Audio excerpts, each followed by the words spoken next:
വയനാട് കള്ളാടിയിൽ മണ്ണിടിച്ചിലിൽപ്പെട്ട ഒരു തൊഴിലാളിയുടെ മൃതദേഹം കൂടി കണ്ടെത്തി. മീനാക്ഷി പുഴയിൽ നിന്ന് മൃതദേഹം കണ്ടെത്തുകയായിരുന്നു. ഇതോടെ മരണം 7ആയി. സാരംഗ് സുരേഷാണ് വിവരങ്ങളുമായുള്ളത്. സാരംഗ്, മൂന്നാമത്തെ ദിവസവും തെരച്ചിൽ തുടരുകയാണ്. ഒരു മൃതദേഹം കൂടി കള്ളാടി പുഴയിൽ നിന്ന് കണ്ടെത്തിയിരിക്കുന്നു. ഇനി കാണാതായവരിൽ എത്ര പേരാണ് ബാക്കിയുള്ളത്?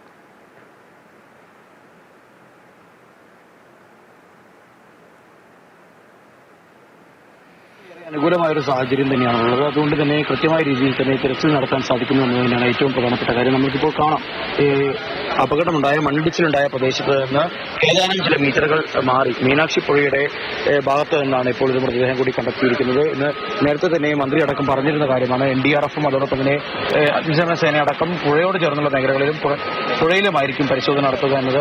അത്തരത്തിലൊരു നിഗമനം ഇപ്പോൾ ശരിയാവുന്നു എന്നുള്ളതിന്റെ സൂചനകൾ തന്നെയാണ് ഇപ്പോൾ വരുന്നത്. അതോടൊപ്പം തന്നെ തുർക്കി ജീവൻ രക്ഷാ സംഘം എന്നുള്ള പേരിലുള്ള തദ്ദേശീയരായിട്ടുള്ള യുവാക്കളുടെ സംഘവും ഈ തിരച്ചിലിന്റെ ഭാഗമായിരുന്നു.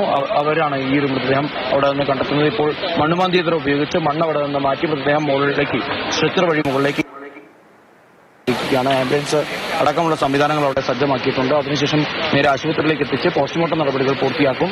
അതിനിടയിൽ തന്നെ ആരുടെ മൃതദേഹമാണെന്ന് കണ്ടെത്താനുള്ള ശാസ്ത്രീയ പരിശോധന അടക്കം നടത്തേണ്ടതുണ്ട്. അതിൽ വിക്രം റാണയുടേതാണെങ്കിൽ വിക്രമിന്റെ കുടുംബാംഗങ്ങളടക്കം ഇതിനോടകം തന്നെ ദുരന്ത ഭൂമിയിൽ എത്തിയിട്ടുണ്ട്. അവർ മന്ത്രിമാരായും മുഖ്യമന്ത്രിയായും ഒക്കെ തന്നെ കൂടിക്കാഴ്ച നടത്തുകയും ചെയ്തിരുന്നു. ഇപ്പോൾ ഇനി രണ്ടുപേരുടെ മൃതദേഹങ്ങളാണ്.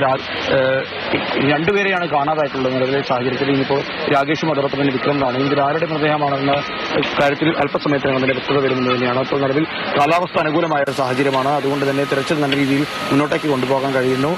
മണ്ണിടിച്ചിലിന്റെ ഭാഗമായി ഇരുവശങ്ങളിലേക്കും വീണ മണ്ണ്, അതുപോലെ തന്നെ ആദ്യഘട്ടത്തിൽ മണ്ണുമാന്തി യന്ത്രം ഉപയോഗിച്ച് മാറ്റിയ മണ്ണൊക്കെ തന്നെ ഇപ്പോൾ ചൂരൽമല ഭാഗത്തേക്ക് നിക്ഷേപിക്കാനുള്ള ഒരു തീരുമാനമെടുത്തിരിക്കുന്നു. കാരണം അത് മേപ്പാടി റോഡിലേക്ക് എത്തുന്ന സമയത്ത് റോഡിൽ ചെറിയ രീതിയിൽ ചളിയടക്കമുണ്ടായി ഗതാഗത തടസ്സമടക്കമുണ്ടാകുന്ന പ്രയാസങ്ങൾ ഉണ്ടായതിനെ തുടർന്നാണ് ഇപ്പോൾ ഇത്തരത്തിലൊരു തീരുമാനമുണ്ടായിരിക്കുന്നത്. എന്തായാലും അല്പസമയത്തിനകം തന്നെ മൃതദേഹം മണ്ണുമാന്തി യന്ത്രത്തിന്റെ സഹായത്തോടുകൂടി അഗ്നിശമന സേനാംഗങ്ങളും NDRF-ഉം ചേർന്ന് മുകളിലേക്ക് സ്ട്രെച്ചറിൽ ഉയർത്തും. അതിനുശേഷം ആംബുലൻസിൽ ആശുപത്രിയിലേക്ക് കൊണ്ടുപോകും. ഇത് ആരുടെ മൃതദേഹമായാലും എബാമിംഗ് അടക്കം പൂർത്തിയാക്കിയ ശേഷം നെടുമ്പാശ്ശേരി വിമാനത്താവളത്തിൽ നിന്നായിരിക്കും സ്വദേശത്തിലേക്ക് എത്തിക്കുക. അഭിലാഷ്. സാരംഗ് സുരേഷാണ് വിവരങ്ങൾ നൽകുന്നത്. കള്ളാടിപ്പുഴയിൽ നിന്ന് ഒരു മൃതദേഹം കൂടി ലഭിച്ചതോടുകൂടി മരണം 7ആയിരിക്കുന്നു. വയനാട് തുരങ്കപാതയിൽ ജോലിക്കാരായി വന്ന കമ്പനിയുടെ ഉദ്യോഗസ്ഥരാണ് മരിച്ചവർ. ഒരു മൃതദേഹം കൂടി ലഭിച്ചിരിക്കുകയാണ്.